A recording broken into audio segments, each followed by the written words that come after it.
जय Hind students in class 10th physics. Today we shall study refraction of light through a prism. Prism से light का refraction, ये आज हम लोगों को स्टडी करना है।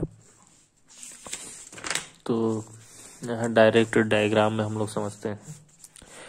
प्रिज्म एक ट्रायंगुलर शेप ट्रांसपेरेंट मटेरियल का इस तरीके का एक डिजाइन बना होता है, ट्रायंगुलर शेप का होता है, 3D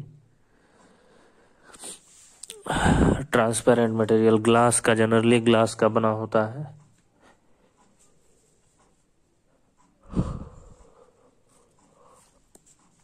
तो यहाँ पे ये एक प्रिज्म है जहाँ पे एक लाइट इंसिडेंट होती है, लाइट PQ यहाँ इस पॉइंट E पर इंसिडेंट होता है।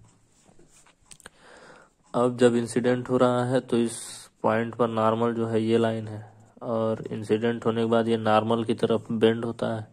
इसको सीधे स्ट्रेट जाना चाहिए, लेकिन नॉर्मल की तरफ n प्राइम की तरफ बेंड हो जाता है हल्का सा, और बेंड होकर के दूसरे सरफेस पे ये इंसिडेंट होता है। क्योंकि लाइट जो है एयर से ग्लास में जा रही है, इसलिए नॉर्मल की तरफ बेंड होता है। अब इसके बाद जब ये इमर्ज होता है, यानी कि यहाँ से निकलता है दूसरे सरफेस से, तो यहाँ पे नॉर्मल ये है mm प्राइम, तब क्या होता है, ये जब इमर्ज होता है नॉर्मल से अवे, क्योंकि ग्लास से एयर में एंटर कर रहा है तो नॉर्मल से अवे बेंड होता है और इस डायरेक्शन में चला जाता है। तो इस तरीके से ये जो है ये प्रिज्म से लाइट का रिफ्रैक्शन होता है। इसको कहते हैं incident ray, PE incident ray, EF refracted रे, FS इमर्जेंट रे। एंगल A को बोलते हैं angle of prism, angle I angle of incidence, angle R angle of refraction, angle E angle of emergence, angle D angle of deviation. ये incident ray और emergent रे के बीच में बनने वाले एंगल को एंगल ऑफ डेविएशन कहते हैं। ओके स्टूडेंट्स, अब इसके बाद हम लोगों का नेक्स्ट टॉपिक है dispersion of white light by a glass prism. Glass prism से व्हाइट लाइट का डिस्पर्जन। तो डिस्पर्जन प्रोसेस क्या होता है, the splitting of white light into its component colors is called dispersion. तो स्टूडेंट्स, अलग अलग कलर की लाइट का स्पीड डिफरेंट होता है अलग अलग मीडियम में। स्पीड डिफरेंट होने की वजह से उनका रिफ्रैक्शन भी अलग अलग एंगल पे होता है। अब जैसे यहाँ पे जब एक वाइट लाइट को प्रिज्म पे इंसिडेंट कराते हैं तो रेड कलर की लाइट का स्पीड सबसे ज़्यादा हाईएस्ट होता है, जिसकी वजह से भी यह बहुत ज़्यादा रेड कलर की लाइट बेंड नहीं होती है, कम ही बेंड होती है और इस डायरेक्शन में चली जाती है। वैसे ही बाकी कलर्स के साथ भी ऐसा ही होता है। और लास्ट में ब्लू कलर जो है उसकी एकदम मिनिमम, यानी सबसे कम स्पीड होने की वजह से ये बहुत ज़्यादा बेंड होता है और इस डायरेक्शन में चला जाता है। तो इससे क्या होता है कि वाइट लाइट जो है वो 7 कलर के बैंड्स में, 7 कलर के बैंड्स में डिवाइड हो जाता है। तो 7 कलर का यहाँ पे एक बैंड फॉर्म हो जाता है। इस फिनोमिना को कहते हैं डिस्पर्जन ऑफ लाइट।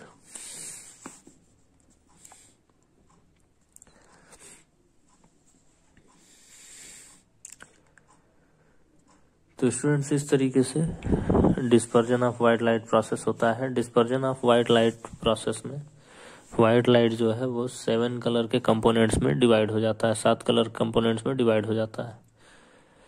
और इस फिनोमिना को सबसे पहले ऑब्जर्व किया था आइजैक न्यूटन साइंटिस्ट ने।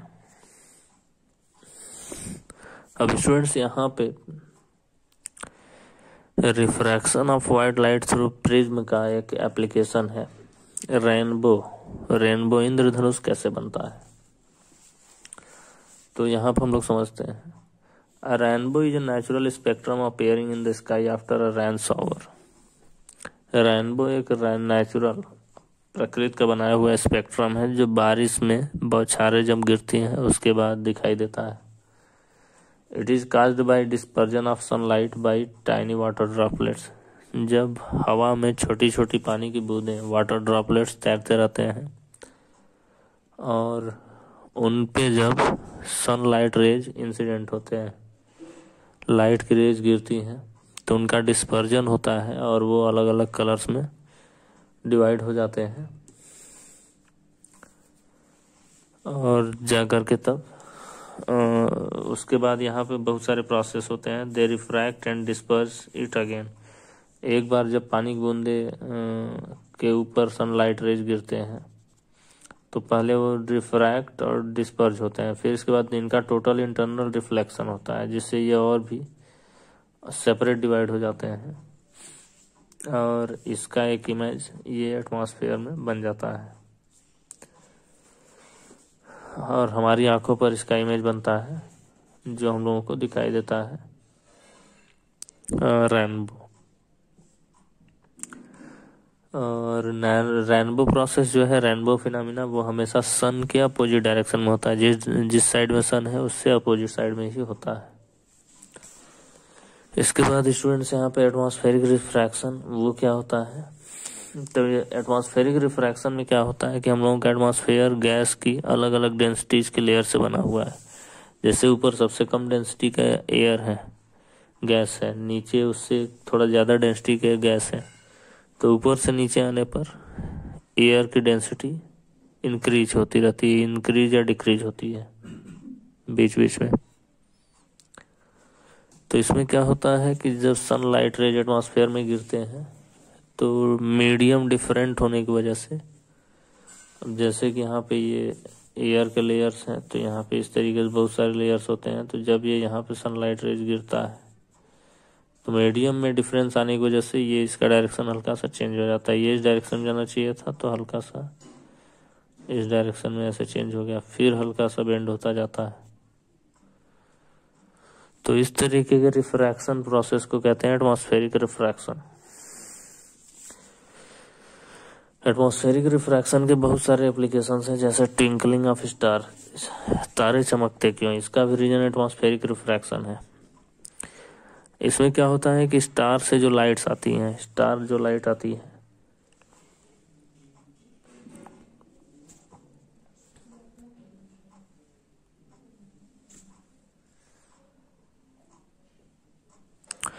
तो स्टार से जो लाइट आती है वो अर्थ के एटमॉस्फेयर से वो होते हुए अर्थ पर यानी कि इंसानों की आंखों पर पहुंचते हैं। अब एटमॉस्फेयर जो है उसमें जो गैस के लेयर्स हैं वो आगे पीछे मूव करते रहते हैं, जिससे रिफ्रैक्शन जो है वो चेंज होता रहता है और इस वजह से जो स्टार्स होते हैं जिनके पास खुद की लाइट है और अपने से चमकते हैं, उन स्टार्स का वो ट्विंकलिंग करते हुए दिखाई देते हैं, जगमगाते हुए दिखाई देते हैं। इसके अलावा रिफ्रैक्शन की वजह से इनकी पोजीशन भी चेंज हो जाती है। इनकी ओरिजिनल पोजीशन यहाँ पर रहती है, लेकिन लाइन ऑफ साइट की वजह से इनकी पोजीशन थोड़ा सा ऊपर दिखाई देती है। तो स्टार्स जो काफ़ी पास होते हैं, काफ़ी नहीं मतलब कुछ दूर ही होते हैं, लेकिन वो एटमॉस्फेरिक रिफ्रैक्शन की वजह से बहुत ज़्यादा दूर दिखाई देते हैं।